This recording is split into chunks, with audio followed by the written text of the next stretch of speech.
এই ভিডিওটা কাল বৃহস্পতিবারের ভিডিও। যে কোনো কারণে তোমাদের সামনে পোস্ট করা হয়নি, কারণ এডিটিংও করতে হয়। সকাল সকাল পুজো সেরে রান্নাঘরে ঢুকে পড়বো, কারণ মেয়ের পরীক্ষা আছে। আর এদিকে না আমাদের সকালবেলা আর রাত্রেবেলা কিন্তু রুটি চাই। দাসবাবুর আবার রুটি ছাড়া ভাত পছন্দ হয় না, তাই সকাল সকাল সে আর পরীক্ষার জন্য তো ভাত করতেই হয়, কিন্তু তবুও রুটি করতেই হবে। মাও রুটি খায়, আর শ্রেয়াটাও খেত যদি বাড়িতে থাকতো। এদিকে ফুলকপি আলুর তরকারি, মূলোর শাক হয়ে গেছে, আর শ্রেয়ার বাবাকে দুধ আর এই কপির তরকারি এবং একটু আম দিয়ে দিব, তাহলেই হয়ে যাবে। এদিকে ঢেঁড়স সেদ্ধ ভাত হয়ে গেছে, আর এই মাছগুলোকে কেটে নিয়ে রান্না করব, তাহলেই শেষ।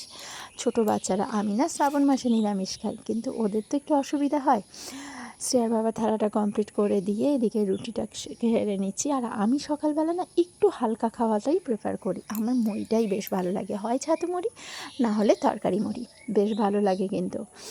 তো যাই হোক, আজকে কিছু কথা শেয়ার করি, আসলে শ্রেয়ার সম্বন্ধেই বলবো। আর একজন মা হিসাবে খুব খারাপ লাগে।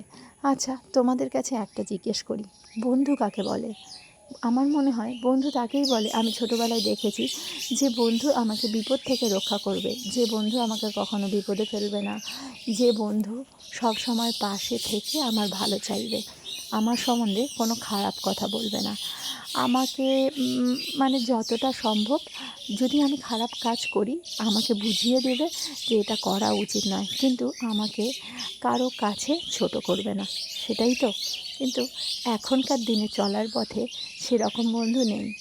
আমি শ্রেয়াটাকে বারবার করে বলি যে সব সময় চিন্তা করবে, যে তোমার পাশে আছে, যে তোমাকে সাহায্য করছে, যে তোমার ভালো চাইছে, সেই কিন্তু প্রকৃত বন্ধু। এ মেয়েটা কিছুতেই বোঝে না।